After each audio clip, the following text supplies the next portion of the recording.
Welcome. I'm Neal Gorenflo, co-founder of Shareholding. So I'm, doing this conversation series with Common Trust about their new book, Assets in Common: Stories of Business and Community Leaders Remaking the Economy from the Ground Up.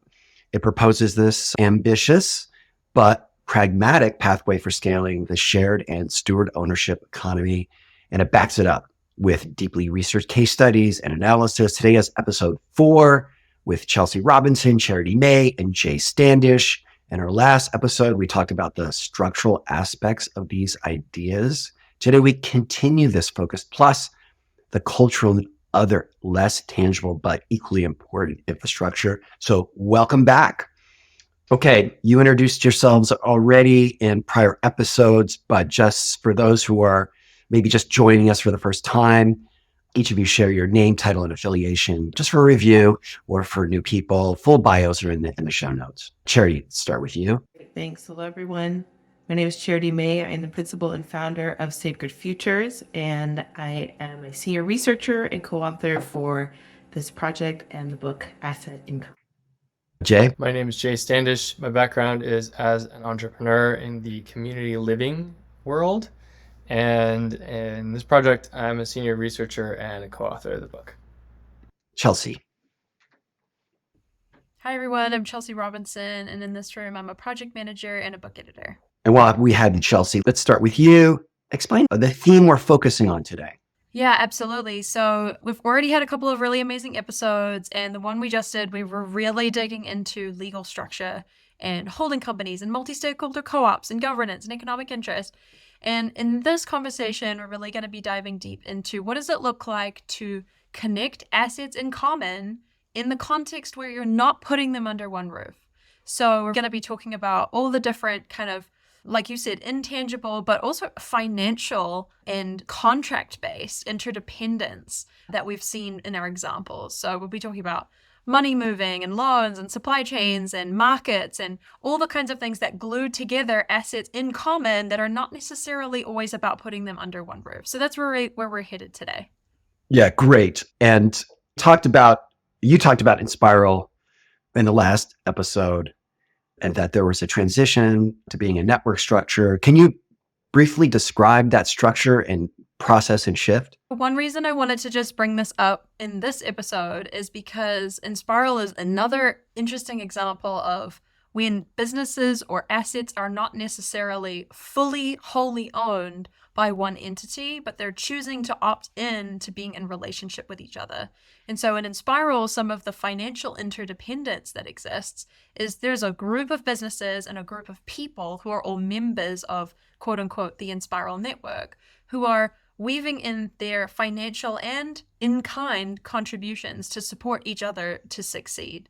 So part of what they do is pay their dues into this membership model, but there's only a certain amount of money that's needed to run the network. And so any money over and above those initial costs basically goes into a shared fund that is collaboratively allocated by everybody in pursuit of priorities that the network sets. So it might be a priority to focus on the well-being of the people in the network in any given time period, or it might be a priority to run more events so that more people can get to know each other and deepen their relationships.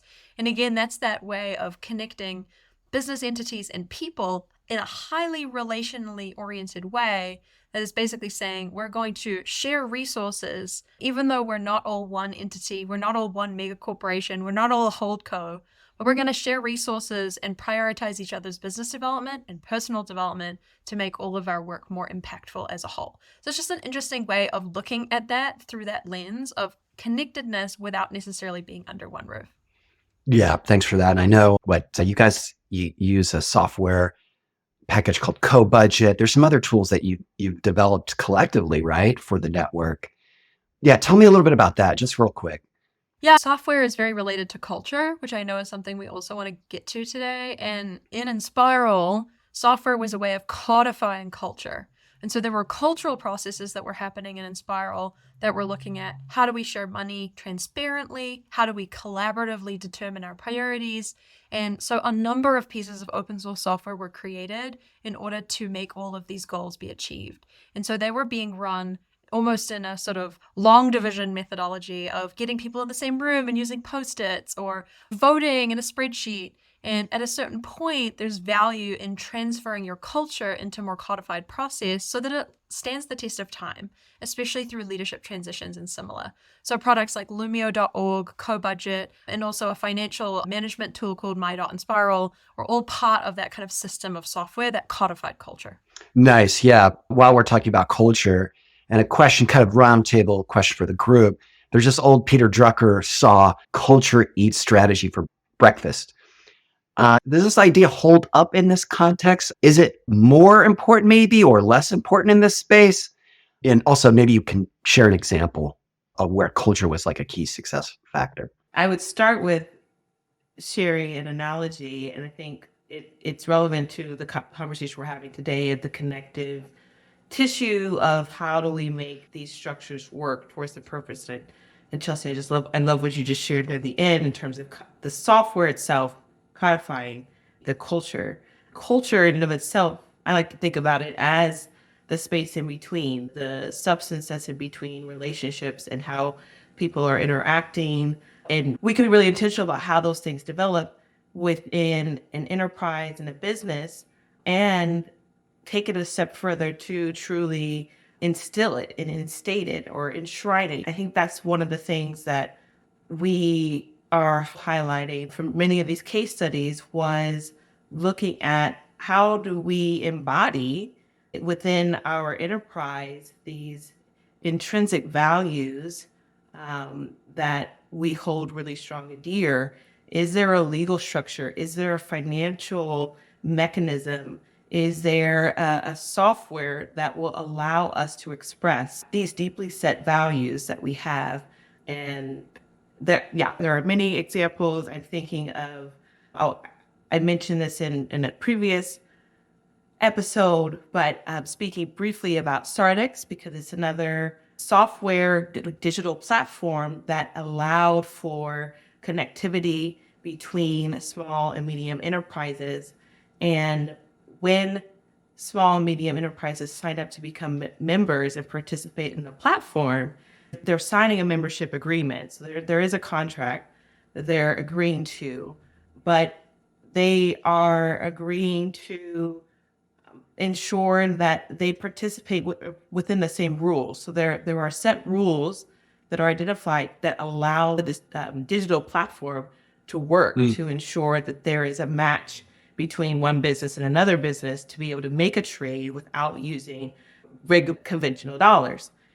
But there has to be an agreement up front. And Sardix, through the development of the digital platform, but also in the agreements themselves, set the tone for the type of culture that was necessary to allow the purpose of making connections and trading to occur within this micro ecosystem of a market. Right. So it's like there's this interplay between the function of the market and the software and culture. Like they both work better by having a kind of shared understanding of like how to behave. You could operate in a market in lots of different ways, but if you have a membership agreement, then that keeps you acting in a way that ensures the marketplace operates effectively. Jay, anything to add? This question is sort of like culture and structure and how they relate to each other. A good example is in Clegg Auto, which is a small chain of auto repair shops in Utah that went under a steward ownership transition. And at the time of the transition, I believe there were 4 shops, and at least one of those was a newer shop, a startup, if you will. And the original structure when they transitioned to steward ownership was that profits would be distributed in a clever way so that the employees at each shop would see the benefit of their productivity and hard work, and they would get a larger share of the profits coming from their shop, and then some of the profits would be shared collectively across the whole group, across all the shops. And in the first quarter, when they were like doing their first distribution of profits under the steward ownership model, the employees saw that like the startup shop was not going to get nearly as much And they're like, this is the first year we've ever done this. We're not like, we don't feel attached to this money yet. It's all new. And so they just said, you know what, screw it. Let's just all split it equally. And I believe they've been doing it that way ever since. And so that's an example. There was all this thought and like spreadsheet work and legal work gone into this sort of clever way to have incentives be aligned and have people feel like it's fair. If they work harder, they get a piece of that. But then ultimately the culture of the group was actually to be more generous. I think it's interesting to note that Kevin Clegg, who is one of the founders of the organization before it converted to steward ownership, was a huge champion of shifting it to steward ownership. And he brought a real spirit of generosity to that process and was doing it not because it was maximizing profit for him personally or that there was some sort of tactical reason to do it. He was doing it because out of his heart, that this was an emotional thing. This was something he felt like it was the right thing to do. And I think that my guess or my question would be whether that spirit of generosity signaled to everybody else in that organization, this is how leaders show up. Thank you for that, Jay. Yeah. And yeah, your writing on shared service businesses highlights the importance of an interwoven fabric of aligned entities. That's a quote, rather than disconnected one-offs. You talk about network enterprises. Can you unpack what you mean by this? So an example is a credit union service organization called Co-op Solutions. This has a network of ATMs that when you join that shared service, you get to benefit from access to those ATMs. And so it's a way that a bunch of small credit unions pool their resources, create an ATM network that's national, but that is a separate entity that runs the ATMs. They don't have to think about that. Essentially they are a separate company, and in traditional business, they would be a vendor, but in this case, it's a cooperative that they co-own. The management oversight of how that service is delivered. Yeah, that's a great example. One I'm familiar with too, because I belong to Mary West Credit Union here in Mountain View. And so I can withdraw money at any ATM and all the fees associated are refunded. It's not a big bank, but I can get money anywhere and at no cost. So that's great. What mechanisms do network enterprises employ to facilitate sharing of balance sheets, cash flows, access to capital across their interconnected organizations? So it depends on the group in terms of how a networked organization or a shared services group employs different structures and functions and mechanisms to create value. But one example that's really common, if you've heard of Organic Valley, it's a consumer-facing brand. And this is another example of a brand as shared service. So Organic Valley is, in some regards, a purchaser and a distributor of dairy products. They have other products as well, mostly dairy. And that brand, Organic Valley, is the shared service and it's co-owned by its members. And so in their case, it's real kind of industrial farming, physical distribution work of a physical product, as well as the brand and the advertising required of that brand. But they are co-owned by the farmers that provide the milk into that system. And they very much started out with humble beginnings to support those by those farmers. So it was created by a group of farmers in the Midwest, and they evolved over the years to provide more and more value and allow the farmers to do what they were good at, which was farming, and not they don't have time to focus on how to sterilize the milk so that it meets the standards of the FDA and also figure out how to do the shipping and all that. So it's a separate expertise, but a very necessary one. Does that address your question? Yeah, that makes sense. Okay, Charity, you outlined a key pattern around vertical integration as an example of how companies can work together without necessarily all entering into a holding company structure. You explained that supply chain finance as a well-known method for practicing financial interdependence. even between independent companies. You outline supply chain financing as a tool that leverages the balance sheets of major buyers to unlock working capital for their suppliers, like Japanese automakers providing financing to help their suppliers upgrade processes and meet new requirements. Can you walk us through how supply chain financing arrangements work in practice based on these case studies? Yeah, you'll see this model mostly in those spaces where there is a buyer that has a very complex and vast supply chain, where you might have different sizes of suppliers or multiple parts and products that are being sourced, that the buyer there's a risk factor because they're exposed to the maybe some regional risk, market related risk of the suppliers to be able to meet their demands and their needs at any given time. So the way that supply chain financing can work, and the way that supply chain financing can work is when a buyer that has a strong balance sheet, as you alluded to, works directly with the supplier in modifying the terms in which they will provide the funding to make the purchase to the supplier. To give a specific example, imagine that the supplier has to deliver the materials. It might be on 90 days. They might have an agreement where within 90 days it will get paid back by the buyer. And the buyer and both buyer and the supplier, they have liquidity concerns and cash management needs that are different. And so the supplier obviously wants their funding, their cash upfront as soon as possible.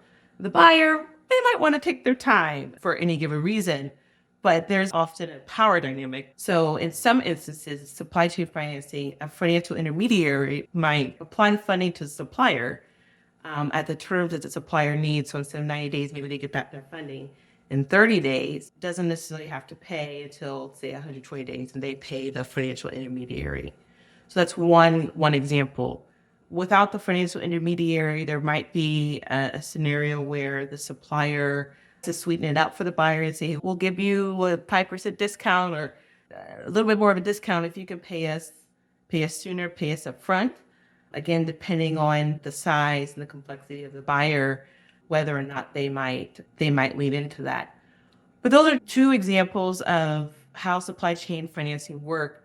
I want to zoom out a little bit and just say that the main idea here is how can these different parties manage their liquidity needs in an ever increasing lead market. And so one example being, let's work with a financial intermediary, bring that party in to help facilitate and manage our separate and different cash flow needs, or working directly together. And so again, that there are robust supply chain financing programs with large corporations, but I would say there's also examples that are not specifically designed that way, but the ethos behind it still exists. And one model of that is with Toyota and as a Japanese automaker, their supply chain, there's a lot of vertical integration in terms of relationships, and in some cases even cross shareholding with their suppliers in such a way that when Toyota is developing a new production chain or our specific product, they might actually front the funds, the investment capital necessary to help their supplier base build out their capacity to be able to meet the needs for a Toyota. And so that's another model where, depending on these different enterprises, what their strengths are, what the sizes of their balance sheets are, what the power dynamics might be in the market, how can we come together to reach a common goal? The suppliers obviously are interested or vested in Toyota and the innovation, development, and growth, because they're going to have an immediate impact to their bottom line because that relationship is there and that relationship exists. And also knowing that there's a relationship with an entity that may have more resources, supports smaller enterprises that may be subject to macroeconomic risk of suppliers going out of business and things like that. I think one of the takeaways that we want to offer to builders of any kind is, again, thinking creatively about what are the assets that you have, where are your strengths, and how can you leverage them to support each other in navigating the market. And you do see that a lot in the spaces in between, in the marketplaces, and where there's a need for managing of cash and finding those partners to support and building that ecosystem out. Yeah, thank you. And another related concept I want to get your help in sketching out, which was liquidity and resource sharing. What mechanisms are leveraged to enable liquidity pooling and circulate resources across network enterprises or groups of people? And maybe you can pick out a case that would illustrate this. I'll first start by saying that when we talk about liquidity, it's important to know what the perspective is that we're speaking about it, right? So is it liquidity for an investor in an enterprise? Is it liquidity for the business itself in terms of managing their cash needs and their capital investments? And when we have conversations in the steward ownership space, sometimes it can also be what is. And so one of the examples that we note in the book is looking at equal exchange. Equal exchange is a worker cooperative in the coffee sector and space, very well known, and they have grown and expanded, but they have tried to think creatively about how can they bring more capital into their business from outside investors, but in a way that allows them to stay in alignment with their purpose. So, for example, there is a lockout period. So there's a specific type of stock class that they have access to, and the rights that are tied to that stock class suggests that they're not actually going to be able to trade that investment for at least 5 years. And the investors that sign up, they agree to that. But what that gives Equal Exchange the runway when they're doing a capital raise in that form to manage how they invest those dollars and without the concern and worry of needing to meet a certain return target within 24 months or a shorter period of time. So it gives them a longer runway. That's one example of how one particular business is managing their cash and liquidity needs with investors. There are others that we note in the book, but I will pause and leave it. Yeah. Thank you, Charity. So last question, we'll go to Jay on this. Shared services companies seem to be a way for multiple businesses to benefit from assets in common with that all going under one roof. What are shared services cooperatives and how do they work? A shared services cooperative is a third-party entity independent of its members that is co-owned and co-managed by those underlying members. And the shared services cooperative provides some service that the members use. And it does it as a aggregated group.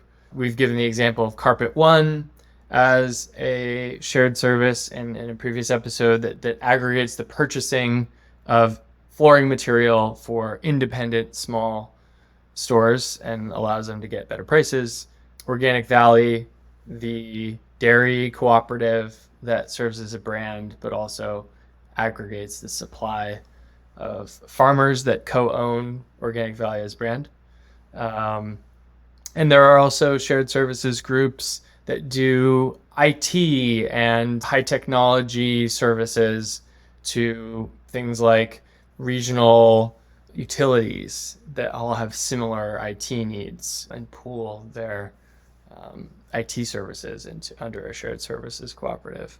So one of the key distinctions is that it is co-owned and co-managed by the members. You can have a shared services group that exists within a holdco, for example, where that holdco is all one ownership umbrella, and internal to that holding company, you might have a shared marketing team that does all the marketing for the different companies inside that holdco.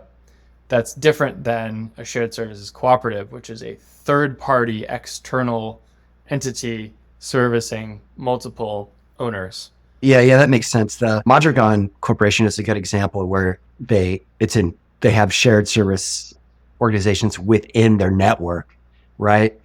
They've got a handful of them actually, right? Maybe a half a dozen or a dozen out of that. But yeah, I appreciate that distinction. And that brings us to the end. Folks, this concludes episode 4 of our Assets in Common Conversation series. Thank you, Chelsea, Charity, and Jay. In our next and final episode, we'll explore the future of this trend and also get into like how to make it happen, what's actionable. I'll see you then. Thanks for joining.